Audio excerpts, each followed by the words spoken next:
Hey, what's going on guys? Untitled Tech here. Welcome back to another video on my channel. Today we're going to be doing a case review on the MK7-G.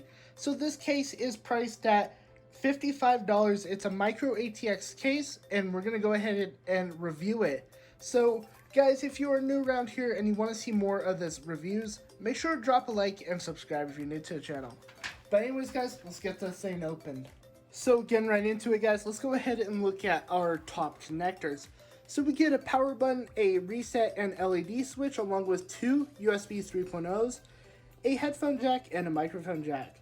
So do keep in mind if you are building a gaming PC that you will need both ports in order to get both capabilities. So guys, here are the fan sizes. So you can fit one 200mm fan in the front, or two 140 millimeters or three 120 millimeters.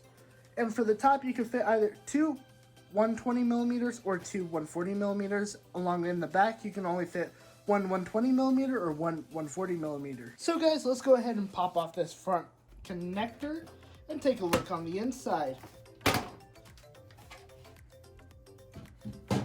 Okay, so this is what the inside looks like. We're gonna go ahead and pop off the side panel. So it looks like this is magnetic, which is the cool thing is if you're building in this does come off. You just unhook it and lift up, and it's just simple as that. So taking a look on the inside, what it does fit is a micro ATX or a mini ITX board.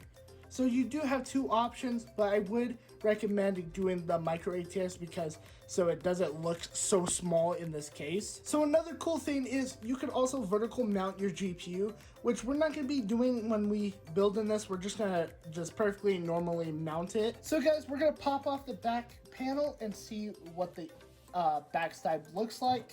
So guys, taking a look at the back, what it looks like is we could easily mount an SSD right here. Luckily, I have an SSD on hand. So you unscrew it, lift up, and as simple as that. So let's say you want to put an SSD in, you just sit your SSD in there depending on the rotation. It doesn't even look like you have to screw it in, but I would definitely screw it in for extra security. But also make sure you have the logo facing out in case you keep the back panel off, which I do not recommend. But so you can see what kind of SSD you have. So that is really useful. So the cables the case comes with is a USB 3.0, HD audio, and your front panel connectors. And then in the bag, it just comes with your normal screws plus some zip ties, which is motherboard screws, power supply screws, and other screws, along with hard drive screws. And some zip ties, which is always nice for cable management. Now, it also comes with a instruction manual, so if you guys are ever new to building a PC, this does show how the installation looks like. So another thing I like about this is the Psu Shroud. So no matter if you're going for a modular, semi-modular, or a fully modular power supply, it still supports it, which is I don't see a lot about in cases, which is really nice to see that this does support all three power supplies. So if you guys are doing a really budget build, I would recommend this case, along as if you're just going for a micro ATX case and don't want to spend a lot of money, I would also recommend this case because it does look like it has plenty of room for cable management, which this build is going to look super clean, probably one of the cleanest builds I've ever done. So pretty excited for that. That build's going to come out in like a month or two, so get ready for that build. So let's talk about the overview.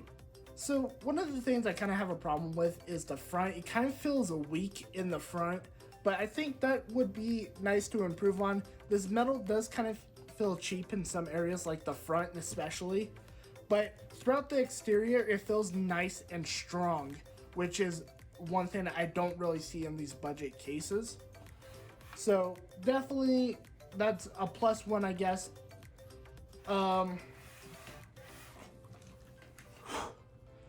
So let's talk score about the cable management. So definitely looks a lot like it has plenty of room to cable management, especially with these lock areas. So if you want to zip tie or tie down cables to make it look clean. I like how the PSU area has enough room for both modular, fully modular, and semi-modular power supplies to make it still look like a clean build. Another thing is the mesh. So I noticed that most of their cases for the bottom mesh, it has a tray, but this one is kind of like you have to like get it in there for it to fully utilize. And it doesn't look like this is the right size mesh because it still at the top has an open area. So definitely dust will be getting in there. So if they can easily resize this mesh, that would be cool. Or if they could do like a little pull-out tray, that would be awesome. The top, I don't really have much to say. So let's talk about the top.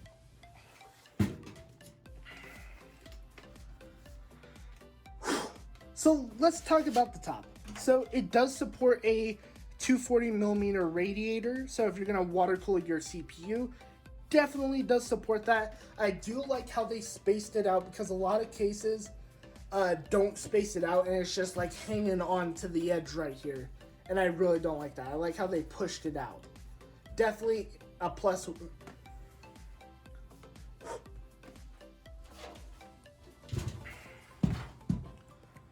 So let's talk about the cable management. I'm going to rank it out of 10. So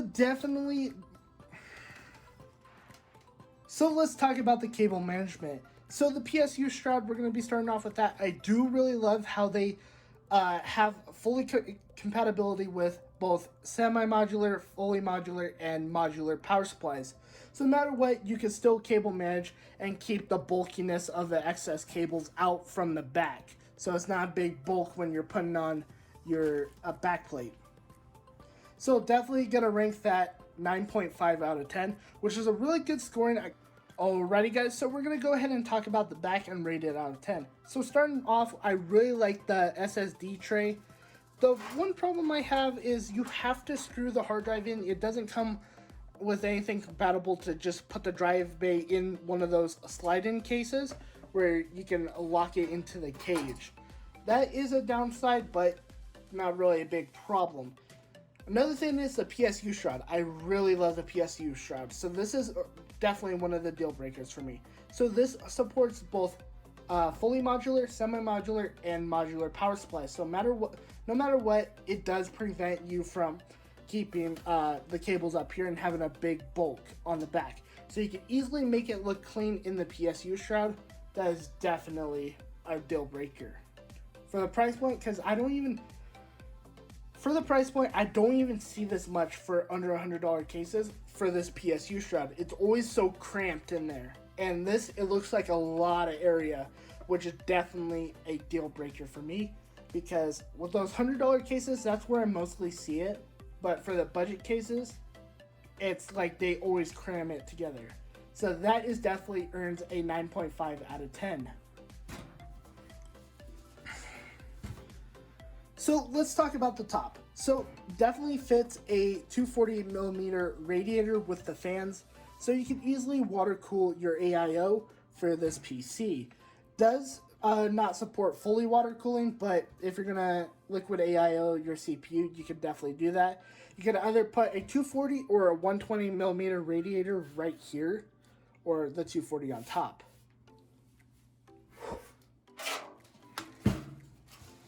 So one of the problems I have is the bottom mesh. So this is actually smaller than the holes. So definitely dust is going to build up in there, and I definitely would suggest. So definitely dust is going to be building up in there because if you look right here, it is a little bit smaller than the thing itself. So if they can somehow resize that and fix that, that would be cool. I would also suggest maybe one of those pull-out trays as a dust filter instead of these flemmy you have to like bend it and put it in kind of situations, because a lot of cases are now doing the tray versions, which is really nice and easily cleanable. So if they can somehow figure that out, that would be cool. So guys, let's do a star rating. So I'll definitely rate this 4.5 stars out of 5. I kind of broke down everything for you guys already, so we're just going to go with a little summary of that. The problem I probably had the most was putting on the side panel. I don't know if that's just me, but I was having a little bit problem. It was easy to take off, but it was kind of a pain to put it back on. And then also the underbelly of the dust filter. That is kind of a deal breaker as well, because a lot of dust could build up in your power supply, which could possibly kill it faster. So yeah. Would I recommend this case? Yes, actually. For a budget case of $55, this is really good quality. It's a really good case. I would definitely recommend this. This is not a paid promotion. I saw this on Amazon, and I was like, you know what? I'm going to buy this. Let's go ahead and do a review on it, and then also put it in a build. So coming up in the next month, we'll do a follow-up video about this. Definitely show you guys the build process of it. So coming up in the next month or two, we're going to be definitely putting this in a build.